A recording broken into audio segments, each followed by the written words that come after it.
Hello, we are Annette Carrillo and Alejandro Camacho, and today we are going to discuss a bit about quantitative research. So let's start with the first concept.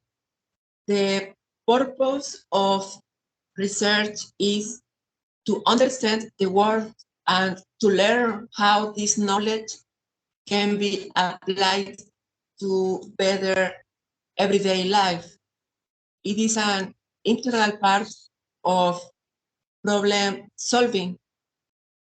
Although research can take many forms, there are three main purposes of research.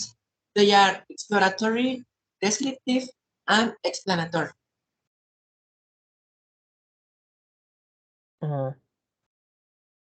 The purpose of, the objective of the research purpose, as you say, is that defines the reason why the research is being is doing that research. Also, as you say, this research purpose guides the formulation of research questions, the selection of research methods, and the interpretation of results. As I mentioned, one important part of the quantitative research is research question, and both authors are agreed with that the research question has to be simple and interesting. This research question is focused on the research. Research questions are typically derived from the research purpose. Also, hypotheses, as you can see, also is an important characteristic for these authors. And hypothesis is a proposition or a statement that could have a possible explanation with, and also hypotheses can be categorized into types: null hypothesis and research hypothesis. The first one, null hypothesis, suggests that any observed difference or relationship with the variables are due to change. Research often reject this null hypothesis, and provide evidence for a research hypothesis. That research hypothesis is the present a specific expectation or prediction about the relationship between the variables. What do you think, Annette?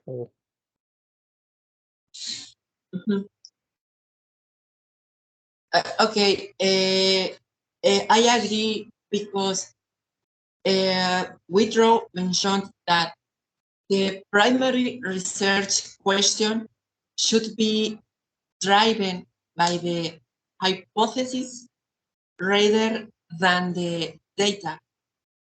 And that is, the research question and hypothesis should be developed before the start of the study. And an independent variable is something that the researcher changes or controls. And a dependent variable is something the research observes and measures. That's my opinion about this concept. And with regard to the concept of feasibility studies are pieces of research done before a main study to answer the question, can this study be done? Is the question. They are used to estimate important parameters that are needed to design the main study. So the purpose of the feasibility study is to provide with the information needed to determine if the proposed business venture is viable. What do you think about this, about feasibility? Okay, I understand that feasibility is like an, I don't know how to say it. Before before research, we have to know is the project is a good project. Is it has uh Mhm. it has mm, time, resources, or population. If consider that the project or the research can be produced effectively and efficiently. Yeah. Mhm. Uh, Okay. Also, um, both authors mention that another important thing are variables. Woodrow only mention independent variable and dependent variable. Uh, Independent variable uh, are manipulate. No, sorry. Uh, are select to the study with the effect on the dependent variable. And the dependent variable is the outcome or response variable that is observed by the research. These two variables are mentioned by the two authors, but McKay mentioned others like the moderator variable. With this variable, we can note the interaction.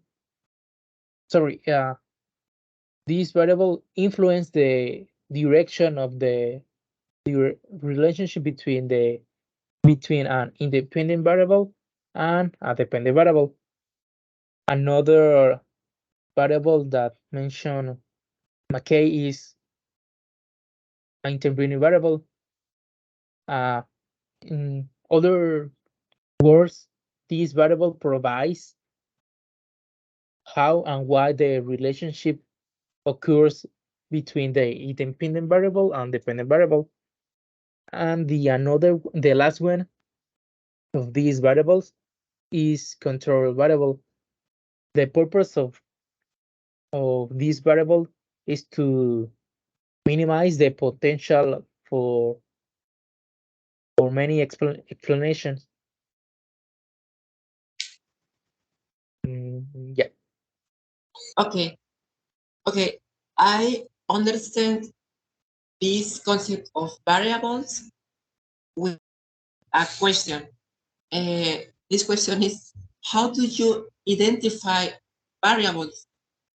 And I understand an easy way to think of independent and dependent variables is when you are conducting an experiment, the independent variable is what you change, and the dependent variable is what changes because of that. We can also think of the independent variable as the cause and the dependent variable as the effect. That's how I understand variables. And regarding the next aspect is replication. Replication is one of the key ways scientists build confidence in the scientific merit of results. When the result from one study is found to be consistent by another study or by another research, it is more likely to represent a reliable claim to new knowledge. For example, imagine that health psychiatrists perform an experiment showing that hypnosis can be effective in helping middle-aged smokers kick their nicotine habit, and other researchers might want to replicate the same study with younger smokers, for example, to see if they reach the same result. This is about this concept. Okay, so you say, okay, what I understand is that replication is, in other words, uh, repeating the study or the experiment to confirm uh, the results. I think that is good to do that because you can validate your findings and also identify errors. And another important part of replicate the experiment is accumulate knowledge. So in that way you can contribute more about what are you uh, investigate. Uh-huh. For the last concept that mentioned McKay, that is operationalization. This refers to the process of define uh, a concept, an abstract concept, for example, intelligence, behavior, or attitude. Uh, with this operationalization, sorry, uh, the researcher can measure these parameters. Mm, what do you think? Are you agree? Yes. Okay. I got this aspect. Operationalizing a variable refers to how specifically researchers will observe or measure each variable. It is crucial in any study that how the value of each variable is collected is well defined and accurately measured or recorded. Uh, yes, that's how I understand this concept, and these all have been the concepts that we wanted to discuss, to comment today, and as conclusion, we can say that both authors have similarities in their concepts. It exists a bit differences, but mostly they have similarities. And this is all for us. And I want to thank you, Alejandro, for being here today. And this is all. And see you. Goodbye.